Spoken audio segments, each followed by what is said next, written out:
नमो नमः। विद्यार्थियों, आज की कक्षा प्रारंभ करते हैं श्लोक क्रमांक 3 के साथ। श्लोक सीखने के लिए सर्वप्रथम एक एक शब्द को पृथक पृथक रूप में सुनते हैं। लुब्धस्य लुब्धस्य नश्यति, यशः पिशुनस्य पिशुनस्य, मैत्री नष्टक्रियस्य नष्टक्रियस्य, कोलमर्थपरस्य कोलमर्थपरस्य कोलमर्थपरस्य, धर्मः विद्याफलं विद्याफलं, व्यसनिनः व्यसनिनः, कृपणस्य कृपणस्य, सौख्यं राज्यं, प्रमत्त सचिवस्य प्रमत्त सचिवस्य, नराधिपस्य। अब श्लोक को एक साथ सुनते हैं। लुब्धस्य नश्यति यशः पिशुनस्य, मैत्री नष्टक्रियस्य कुलमर्थपरस्य, धर्मः विद्याफलं व्यसनिनः, कृपणस्य सौख्यं राज्यं, प्रमत्त सचिवस्य नराधिपस्य। बड़ी ही प्रसन्नता के साथ यह श्लोक पढ़ना है, साथ ही साथ ध्यान देना है। इस श्लोक में जो तीसरी पंक्ति है उसको उठाते हुए पढ़ना है। लुब्धस्य अर्थात लालची व्यक्ति, लोभी का, नश्यति नष्ट हो जाता है,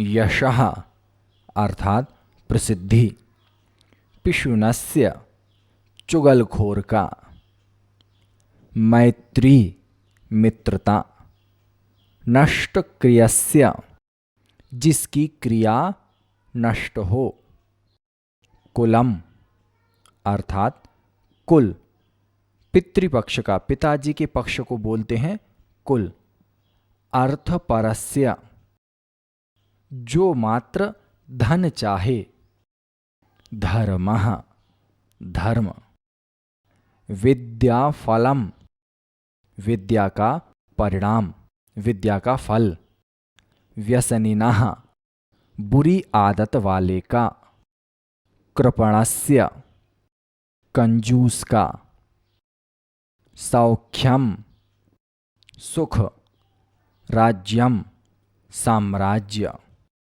प्रमत्त सचिवस्य आलस्य से युक्त मंत्री का, नराधिपस्य राजा का। अब श्लोक का अर्थ समझते हैं। लुब्धस्य नश्यति यशः अर्थात लोभी लालची व्यक्ति का यश नश्यति अर्थात नष्ट हो जाता है। यहाँ पर जो नश्यति शब्द आया है वह श्लोक में बार बार उपयोग होगा। पिशुनस्य मैत्री नश्यति अर्थात चुगलखोर व्यक्ति की मैत्री अर्थात मित्रता क्या हो जाती है, नश्यति अर्थात नष्ट हो जाती है।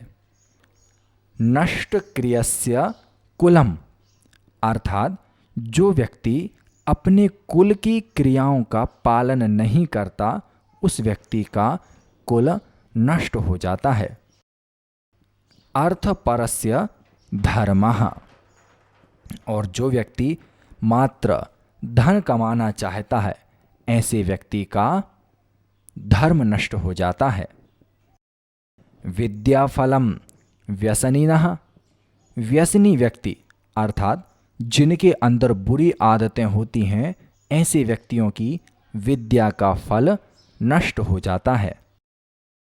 कृपणस्य सौख्यम, कृपणस्य अर्थात कंजूस का, सौख्यम नश्यति, कंजूस व्यक्ति का सुख नष्ट हो जाता है।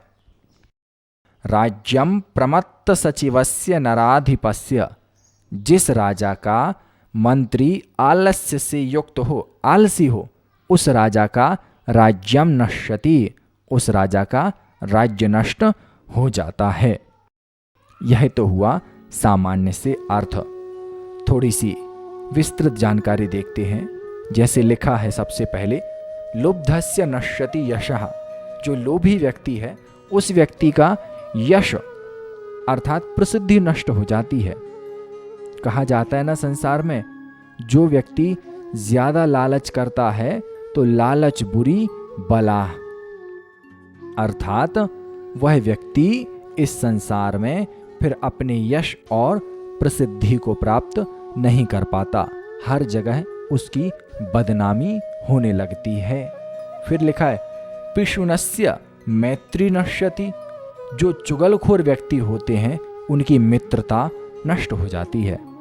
आप लोग आपस में भी जानते होंगे, यदि कोई मित्र, यदि कोई दोस्त आपस में एक दूसरे की चुगली करते हैं, यहाँ की बात वहाँ जाकर लगा देते हैं, तो ऐसे चुगलखोर दोस्तों के साथ क्या कोई मित्रता करना चाहता है?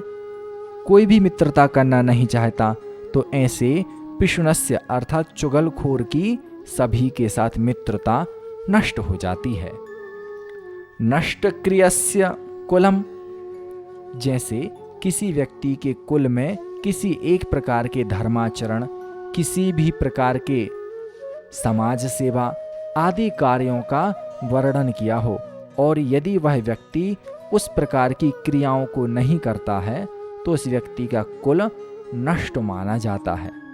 अर्थपरस्य धर्मः, अर्थपरस्य अर्थात जिन्हें मात्र और मात्र धन की, रुपए पैसे की लालसा होती है, ऐसे व्यक्तियों का धर्म नष्ट हो जाता है।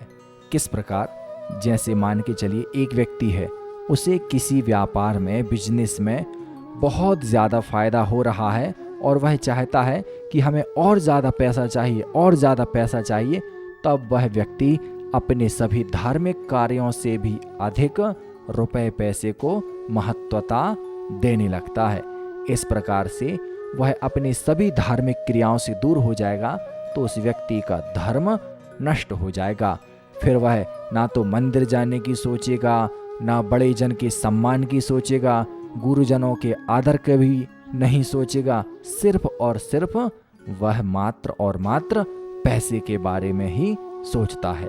इस प्रकार से उसका हर प्रकार से धर्म नष्ट हो जाता है। विद्या फलम व्यसनिनः, व्यसनिनः अर्थात बुरी आदत वालों की विद्या का फल नष्ट हो जाता है। जिन्हें अनेक प्रकार की या किसी एक प्रकार की भी बुरी आदत, बुरी लत लग जाती है, तब उन्होंने अपने विद्यालय में अपने गुरुजनों से, माता पिता से कोई भी अच्छी बातें सीखी हों, उन बुरी आदतों के कारण वह उन सभी अच्छी बातों को छोड़ने के लिए तैयार हो जाते हैं। इस प्रकार से बुरी आदत वालों की विद्या का फल नष्ट हो जाता है। कृपणस्य सौख्यम, कंजूस व्यक्ति का सुख नष्ट हो जाता है। और अंत में कहा है राजा के बारे में, अर्थात यदि कोई राजा है और उसके मंत्री आलस्य से युक्त हैं, अर्थात आलसी हैं, तब क्या होगा? वे मंत्री राजा के राज्य पर ध्यान नहीं देंगे। इस प्रकार से राजा का राज्य भी नष्ट हो जाएगा। क्यों? क्योंकि जो शत्रु राजा होंगे वे उस राजा के राज्य पर आक्रमण करेंगे, और मंत्री इन सब बातों पर ज्यादा ध्यान नहीं दे पाएगा क्योंकि वह तो आलसी है। तब वह उचित रणनीति नहीं बना पाएगा, तो राजा अपना साम्राज्य युद्ध में भी हार सकता है। इसीलिए कहा जाता है कि राजा का मंत्री बहुत अधिक बुद्धिमान और चतुर होना चाहिए। इस प्रकार से यह श्लोक की व्याख्या हुई। मुझे उम्मीद है आप श्लोक को बहुत अच्छे से याद करेंगे, श्लोक के अर्थ को समझेंगे, साथ ही साथ जीवन में सभी बुराइयों से दूर रहेंगे।